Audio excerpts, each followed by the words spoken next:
Bonjour tout le monde, c'est Stéphano pour Carré. Je suis très très heureux de vous accueillir une nouvelle fois en direct après les émeutes qui sont survenues hier à Liège. On va attendre. Je suis en compagnie du bourgmestre de Liège, Willy Demeyer, qui a accepté de nous accueillir dans son bureau. On va attendre que quelques personnes se connectent. Voilà, on va un peu discuter des arrestations, du bilan aussi policier et aussi de la suite qui sera donnée à ces émeutes. Bonjour Aurore, bonjour Megan. N'hésitez pas à partager le live, ça va très vite. On est déjà 300 sur la page.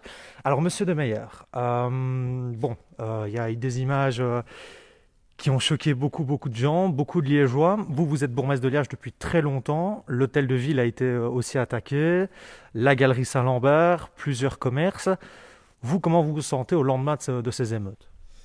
Je dirais que, à la fois comme bourgmestre, mais aussi comme liégeois, je suis extrêmement meurtri de ce que j'ai pu voir. Donc, une attaque sur le centre commercial, une attaque sur les policiers, avec 38 policiers blessés, et puisque vous parlez de l'hôtel de ville, une attaque sur l'hôtel de ville. Donc, c'est la première fois que je vois cela. Nous avons eu des bris de vitres ici lors de la catastrophe de la rue Léopold, mais c'était autre chose. Ici, donc, ce sont des jeunes qui ont jeté des pierres, brisé les carreaux de l'hôtel de ville symboliquement. C'est lourd. Au-delà de l'indignation des attaques sur le commerce, des attaques sur la police, du comportement de casseurs finalement, il faut bien appeler les choses par leur nom, cela pose des questions, mais je suppose que nous y reviendrons, sur comment vivre ensemble demain, comment organiser la police demain. Il faut pouvoir, à chaque crise, se poser les bonnes questions pour essayer de trouver les bonnes réponses. Alors vous, je l'ai dit, ça fait on fait combien d'années que vous êtes bourgmestre maintenant? 21. 21 ans bourgmestre. Oui. Vous aviez déjà vu ce genre de choses? Non, je n'ai jamais vu, jamais vu d'émeutes de ce type et jamais vu de scène de saccage de ce type. Alors, je m'adresse à ceux qui nous suivent sur le live. N'hésitez pas à poser vos questions aussi. Vous êtes déjà plus de 1000 sur le live. Bonjour Christelle. Alors, par rapport à ce qui s'est passé hier, est-ce qu'on peut déjà faire un petit bilan au niveau des blessés, à la fois dans la population, mais aussi au sein des forces de police? Donc, je ne peux pas donner de chiffres exacts parce qu'on ne le fait jamais, mais il y avait plus de 250 policiers engagés avec 3 arroseuses. Il y a eu 38 blessés dans les forces de l'ordre, donc principalement dans les forces de l'ordre d'ailleurs. Il y a eu jusqu'à présent 10 arrestations, 6 judiciaires et 4 administratives. Et en ce qui concerne les dégâts, nous sommes occupés à les comptabiliser. Alors, il y a déjà plusieurs questions qui reviennent, qui sont un peu les mêmes. Comment est-ce qu'on peut expliquer aujourd'hui, parce qu'il y avait quand même des Liégeois dans ces casseurs, comment est-ce qu'on peut... Et je le dis parce qu'on avait discuté un petit peu, donc cette interview est réalisée en respectant les normes sanitaires. Je porte un masque FFP2, donc il n'y a aucun souci. Comment est-ce qu'on explique aujourd'hui que des jeunes, très jeunes, hein, très jeunes, j'étais dans la manif hier, enfin dans ces émeutes, comment est-ce qu'on arrive à expliquer que des jeunes, beaucoup de Liégeois notamment, il y avait des Bruxellois aussi, mais que des Liégeois viennent et saccagent la ville? Comment est-ce qu'on en arrive à ça? Mais c'est une excellente question, il faudra trouver la réponse parce que d'habitude, le sentiment d'attachement des Liégeois à leur ville est tel qu'ils la respectent. Hein, ici, c'est autre chose, si ce n'est que dans les arrestations, donc nous avons 10 arrestations, nous avons 3 Liégeois de la ville de Liège. Ah, c'est peu ça quand même. C'est 30%. Euh, Ce qui est l'illustration du caractère de centralité de la ville. Donc beaucoup de choses se passent à Liège et tout le monde n'est pas toujours liégeois. Donc voilà une autre manifestation du phénomène. Euh, et nous verrons bien quand on aura des analyses plus précises. Tous les éléments sont en cours d'analyse par la police. Nous verrons bien ce qu'il en est. Mais nous sommes dans une période compliquée. Hein. Compliquée. On voit le mouvement contre le racisme, on voit aussi le mouvement contre le sexisme. On a la pandémie, on a un mal-être, on a l'influence des réseaux sociaux, en bien comme en mal. Et tout ça donne un contexte qui donne un résultat comme celui-ci qui est un résultat malheureux. Vous le sentez, ça, que la tension est palpable au sein de la population? On sent que le malaise est palpable. Et on a de plus en plus de difficultés à faire comprendre qu'il faut garder une prudence vis-à-vis du virus. Et les derniers chiffres sont de nouveau à la hausse, malheureusement, en attendant que tout le monde soit vacciné. Parce que la vraie solution, c'est le vaccin. Avec l'une ou l'autre inquiétude, mais la vraie solution, c'est le vaccin. Et en attendant, il faut tenir le coup. C'est compliqué dans une grande métropole comme Liège, où vous avez la culture, le sport, la jeunesse, l'économie, l'enseignement, l'ORECA. C'est compliqué. C'est très compliqué et la nervosité, elle s'exprime. Et je ne veux pas donner d'excuses. Je les ai qualifiés de casseurs parce que malheureusement, c'est ce qu'on doit dire. Mais voilà. Et mon travail maintenant, avec d'autres, ce sera de voir comment préserver et restaurer le vivre ensemble demain. Alors, je vois encore des réactions concernant le masque, l'absence de masque de M. Willy de Meyer. Il est là, mais cette interview est réalisée. Voilà. Là, on s'est mis d'accord. Nous avons le respect des règles, sinon je n'aurais pas donné l'interview, évidemment. Exactement. Alors, il y a beaucoup de monde, vous parlez justement de casseurs, il y a beaucoup de monde qui se demande pourquoi la police n'est pas intervenue avant, ou peut-être de manière plus forte. Donc, il faudrait poser la question à M. Beaupère, parce que c'est lui qui connaît. Vous discutez avec lui, vous savez. Ça, mais je vais vous répondre. Donc, tout d'abord, nous avons une technique qui fait que la police n'est pas visible au départ, pour ne pas qu'on tombe dans un phénomène de provocation. Ensuite, elle était présente en nombre. La manifestation n'était ni autorisée ni interdite. C'est ce qu'on doit faire pour donner toute la latitude à la police. Et la police est intervenue. Mais elle est intervenue dans une place Saint-Lambert qui était bondée de monde. Qui posait problème justement en force de police. Ça posait problème puisque à côté des casseurs, il y avait des personnes qui étaient dans une manifestation statique autorisée, et puis on avait tous les badauds. Donc si la police intervient d'une manière nette, elle va mettre en danger les passants. À cause du choix technique qui a été opéré par les casseurs. De se mélanger à la population, de se regrouper, d'attaquer, etc. Donc la police a bien fait. Et on doit se réjouir a posteriori que les conséquences n'aient pas été plus graves. Nous avons 38 blessés légers, des dégâts matériels. C'est tout. C'est vrai qu'on peut se réjouir du peu de blessés, même au sein de la population. Donc moi, j'ai vu les images depuis l'hôtel de police. Vous étiez dans la manifestation, vous avez vu tout ça. Vous avez vu combien... On a vu. Oui. On a vu, on a essayé de suivre un maximum. Alors, justement, vous rappelez qu'on était présent. On a réalisé plusieurs interviews pendant ce live qui a été vraiment, vraiment fort suivi. Et ce qui ressortait, c'était que parmi ces casseurs, beaucoup étaient présents suite à l'épisode qui a eu lieu lundi passé, à l'arrestation de cette dame, un peu musclée, on peut le dire.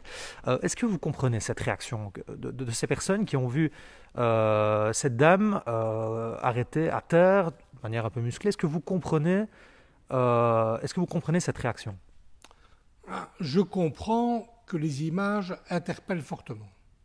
J'ai été moi-même interpellé par ces images qui ne sont pas banales, qui ne sont pas non plus ce qu'on a bien voulu dire en comparant à George Floyd et la technique d'arrestation. Vous ne l'acceptez pas, ça? Non, bien sûr que non. Donc c'est un montage photographique et on voit bien que les choses ne sont évidemment pas déroulées de la même manière. Que son genou n'est pas... Son genou, il est sur l'omoplate, il n'est pas... Voilà, il s'est fait... L'intervention policière doit répondre à des règles. La police me dit que les règles ont été respectées. J'ai là-bas le rapport qui m'a été remis par M. Beaupère. Nous verrons bien. C'est le parquet qui s'occupe du dossier. Donc là, on n'est pas sûr que l'arrestation a été réalisée de manière correcte, j'ai envie de dire. Je crois que ce qu'il faut, c'est que le parquet donne un avis sur les faits. La police a sa thèse, ça se tient. La dame en a une autre. C'est la justice qui va nous dire quelle est la bonne. Est-ce qu'on peut pas aussi, ce qui est ressorti aussi de quelques interviews, aussi penser à revoir je sais que vous n'êtes pas policier, c'est ce que vous allez me dire, mais vous, en tant que bourgmestre, peut-être à revoir certaines techniques d'immobilisation, j'ai envie de dire, qui aujourd'hui ont choqué aux États-Unis et peuvent peut-être aussi choquer, pas qu'ici à Liège, hein, mais en Belgique et dans d'autres pays. Est-ce que quelque part, on devrait peut-être revoir cette manière d'interpeller et d'immobiliser des personnes? On peut toujours améliorer les processus. Mais tous ces processus sont connus et sont éprouvés. Parfois, ils sont mal appliqués. C'est une autre affaire encore. Donc c'est une question de formation, mais si on peut améliorer, faisons-le. Le fait de faire appel au bodycam, ce que je demande depuis longtemps, et les caméras vont arriver dans les prochaines semaines, va être une amélioration très importante. Elles permettront quoi, ces bodycams? Elles vont permettre de filmer les interventions. Donc, le policier va arriver sur la scène, il va dire, voilà, je rentre en intervention, j'enclenche la caméra. La caméra et l'enregistreur. Donc, nous aurons les images et le son, et ça permettra de voir si les interventions se déroulent conformément aux règles. Hier, dans la manifestation, il y avait beaucoup de jeunes. Beaucoup disaient que ces jeunes venaient de quartiers qui se trouvent en périphérie de Liège. Est-ce que quelque part, et c'est une question qui revenait dans les discussions aussi, c'est des remarques qui viennent, est-ce que quelque part cette jeunesse-là n'a pas été abandonnée par les services publics et qui peut-être cet abandon expliquerait, selon certains, qu'on en arrive à casser et à dégrader l'espace public pour se faire entendre? Est-ce que quelque part cette jeunesse-là n'a pas été oubliée? Je vais vous donner un exemple. Nous avons sur le seul territoire de la ville de Liège 18 maisons de jeunes. Donc ces jeunes sont-ils inscrits à des maisons de jeunes? Là, on ne sait pas. Là, on ne saurait pas vous Je ne sais répondre. pas le dire. Ces jeunes sont-ils inscrits à un club de sport? Il faut savoir que si nous avons des jeunes qui sont vraiment défavorisés, avec l'ASBL Liège Sport et Michel Faboué, nous avons des chèques sport qui permettent de payer les inscriptions. Nous avons tout ça. On peut s'en sortir. C'est ça que vous dites, il n'y a pas d'excuse. Non, je ne dis pas il n'y a pas d'excuse, parce que je peux comprendre qu'une situation soit difficile. Je peux comprendre ça. Hein? Je peux très bien le comprendre. Mais ce que je voudrais dire, c'est que si on veut se prendre en charge et trouver des passe-temps, des passions, à Liège, il y a des centaines de possibilités. Et toutes ces possibilités, elles sont ouvertes à tout le monde. Et je voudrais dire aussi qu'à côté de jeunes qui ont des problèmes ou qui posent problème, il y a des tas de jeunes qui sont de milieux modestes, qui sont issus de l'immigration et qui font des parcours remarquables et qui sont dans les mêmes conditions. Ils font des parcours remarquables et j'ai mal au cœur pour eux aussi, moi, qui vont être pris dans des amalgames alors qu'ils sont très méritants. C'est ce que vous nous disiez en conférence de presse juste avant, il ne faut pas faire d'amalgame entre Oui, tous ces jeunes. Il ne faut faire aucun amalgame d'aucune sorte. On ne juge pas sur l'origine des gens. On juge les comportements. Et donc, qu'est-ce que j'ai vu, moi? J'ai vu des casseurs. J'ai vu des casseurs, et quand on regarde bien, ils ne sont pas tous d'origine subsaharienne, loin s'en faut. Et c'est là que je me pose la question, comme M. Beaupré, du caractère organisé de tout ça. C'était organisé, on a entendu le chef de corps parler de bandes organisées, de groupes organisés. Vous pensez que c'était des groupes organisés par rapport aux informations que vous avez actuellement? En tout cas, c'est la conviction du chef de corps, organisé dans la manière de se rassembler et organisé dans la manière d'attaquer la police, par vague. Donc ce ne sont pas Des amateurs. Non, c'est une technique éprouvée.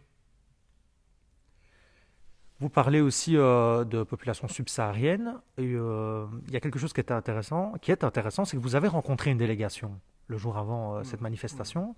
Est-ce que vous pouvez nous raconter un petit peu ce qui s'y est dit Nous avions, donc c'est une délégation d'11 personnes, menée par la conseillère communale, Madame Marie-Jeanne Marie, et qui rassemblait Donc on avait le président de la communauté liégeoise d'origine congolaise, beaucoup de dames, dans un bon climat, et on s'est expliqué franchement. Nous étions fort à l'écoute, M. Beaupère et moi-même.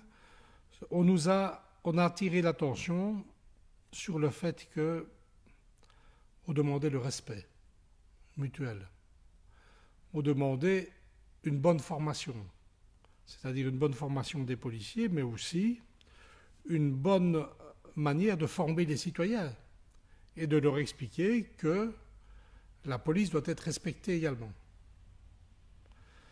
Et un jeune qui était là a attiré notre attention sur les difficultés de la jeunesse par rapport à des contrôles d'identité ciblés. Ouais, c'est ce qu'on dit souvent. Ouais. Pour parler très clairement, on est noir et arabe, on se fait contrôler, en gros. Voilà. Parler très clairement. Oui, mais vous voyez que je ne tourne pas autour du pot non plus. Non, clairement. Je pourrais ne pas en parler. Donc, ça peut être une source de malaise. Nous allons vérifier ça. Mais d'un autre côté, après ceci, ça va pas être plus simple. Vous craignez que ce soit pire maintenant? On va travailler à ce que ça ne le soit pas. Mais Donc ces gens avaient l'impression, c'est ça, que parce qu'ils étaient d'origine, on va dire ça comme ça, ils étaient plus contrôlés que d'autres, c'est ça? non, c'est un jeune qui est présent et qui nous dit voilà ce que les jeunes racontent. Mais il le dit avec nuance. Mais derrière, donc c'est ça. Mais ici, la police va rechercher les casseurs. Elle va peut-être un peu contrôler aussi. Donc vous voyez l'engrenage dans lequel on peut se trouver. Et c'est contre ça que je vais lutter.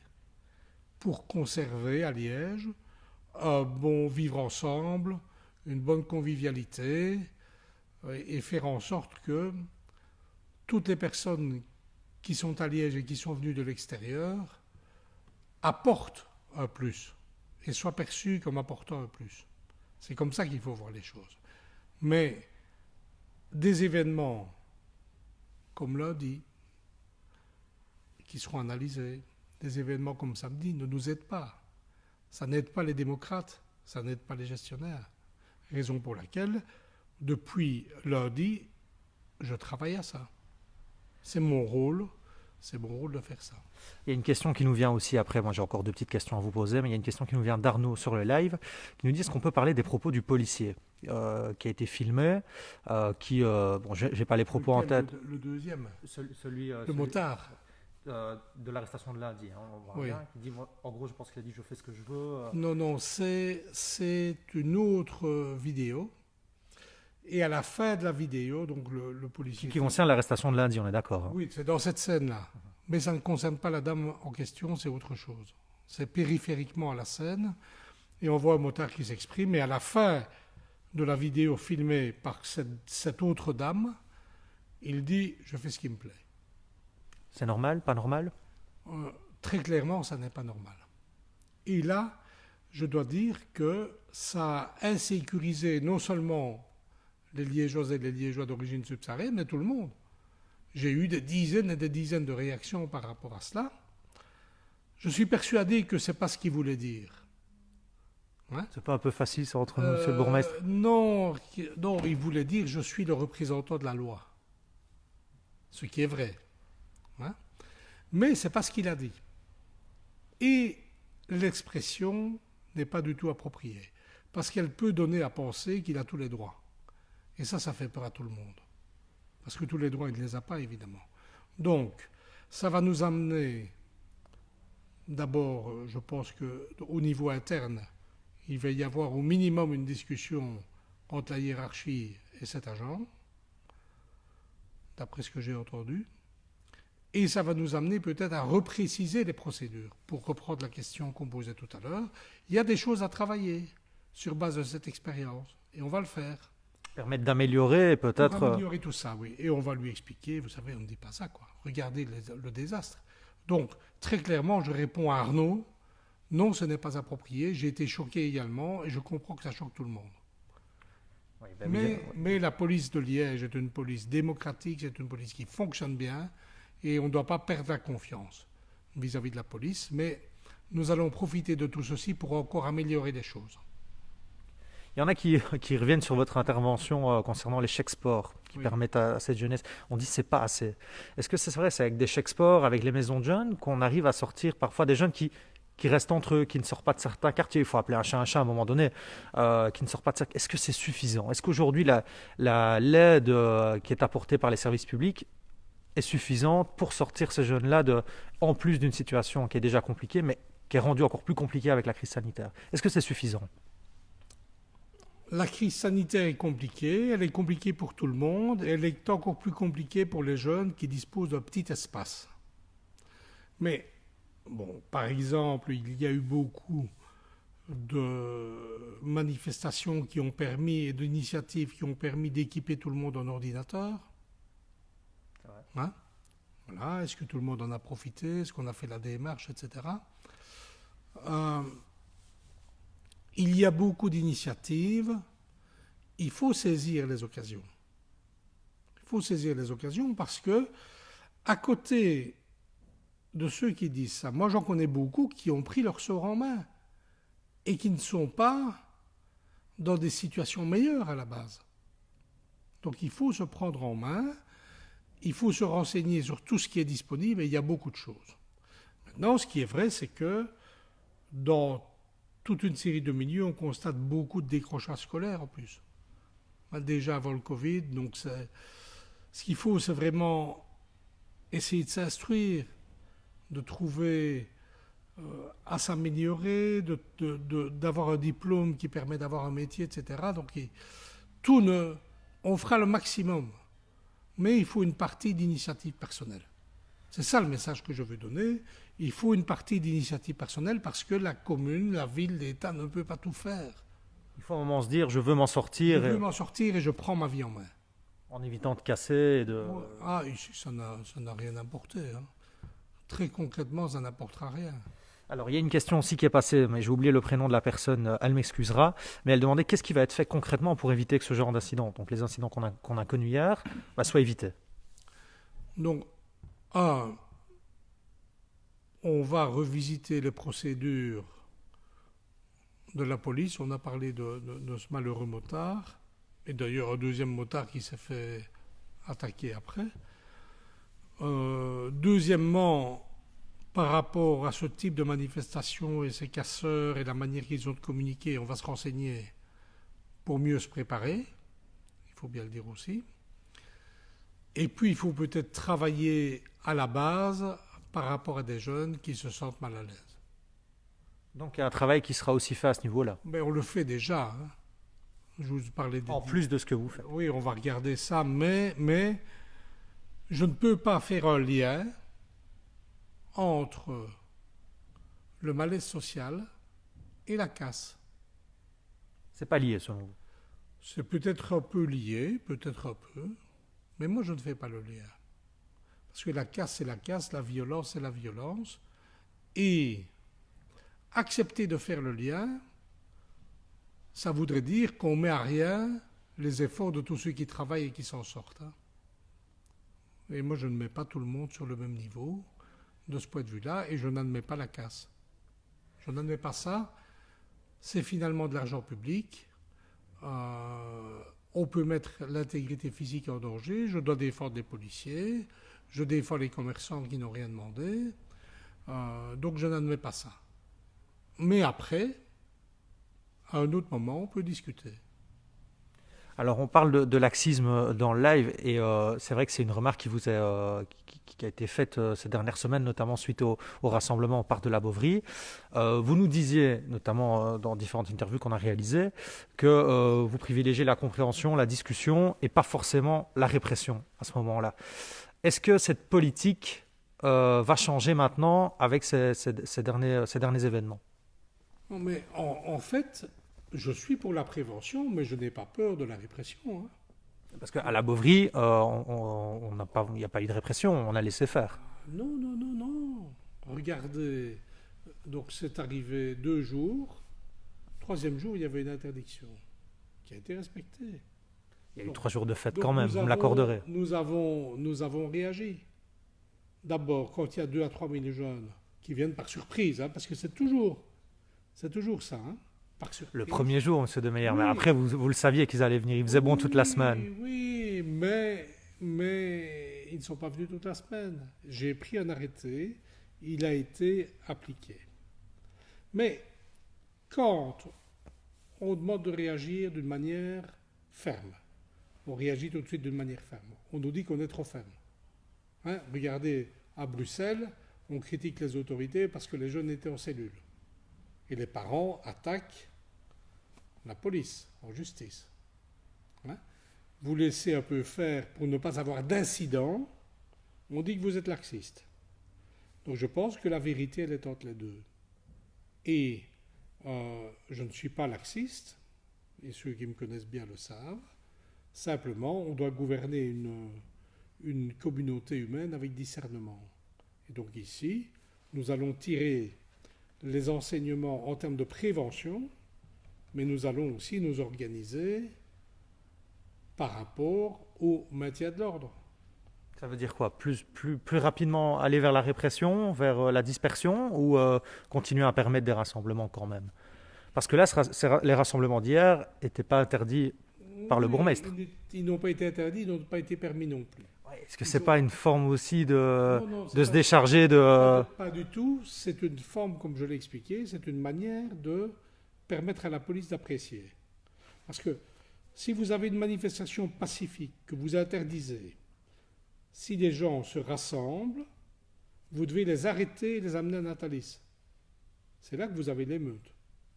Hein, parce que vous voyez bien la réaction de la population, etc. Donc je ne dois pas interdire quelque chose qu'on ne saura de toute façon pas empêcher. Parce que la police alors va mettre des moyens et ça va dégénérer. C'est ça qu'on voulait éviter, c'est que ça dégénère, C'est que ça, ce soit à part de et la ça- Bovry et ou ça hier. a dégénéré quand même pour d'autres raisons, puisqu'on avait affaire à des casseurs. Ce n'était pas une manifestation telle qu'annoncée par l'organisateur, c'était autre chose. Donc on reste sur cette stratégie-là, c'est la bonne. Stratégie qui était employée jusqu'à maintenant. Non, nous allons analyser, on va analyser la situation, on va en tirer les leçons et on va voir si on doit modifier quelque chose. Donc je ne vais pas vous répondre maintenant parce qu'on doit tirer les conclusions. Eh ben, écoutez, c'est une dernière question que j'ai envie de vous poser. C'est est-ce que vous avez un message à adresser aux Liégeois? On est 1000 sur la page. Il n'y aura certainement pas que des Liégeois. Mais est-ce qu'aujourd'hui, vous avez un message à adresser aux Liégeois et Liégeoises qui ont assisté à ces scènes hier assez hallucinantes, il faut le dire? Est-ce que vous avez envie de leur dire quelque chose? Oui, donc ce que je voudrais leur dire, c'est que ces scènes, elles se sont passées à Liège, mais elles sont finalement, par rapport à l'esprit liégeois, très peu liégeoises, puisque l'esprit liégeois, c'est la coexistence, c'est la tolérance des uns vis-à-vis des autres, une forme de multiculturalité, mais aussi le respect de l'autre. Ici, manifestement, on n'y était pas, et donc je vais m'employer à restaurer rapidement le vivre ensemble liégeois, en espérant que très bientôt, l'évolution positive de la pandémie nous permette de revivre comme avant. Et on l'espère vraiment tous. On vous remercie. Il y a pas mal. Je vous cache pas que sur le live c'était assez chaud, mais voilà. Moi, je vous remercie d'avoir accepté notre interview. C'est la première fois qu'on faisait ça sur Carré, donc je vous remercie. Je remercie aussi tous ceux qui nous ont suivis. On était plus ou moins 1000 tout le long du live. N'hésitez pas à partager l'interview, à partager la page et à nous envoyer aussi des questions. On essaiera d'y répondre et on vous tiendra au courant, bien sûr, de l'évolution de la situation. Merci, monsieur De Meyer, et à la prochaine, j'ai envie de dire. Bon dimanche.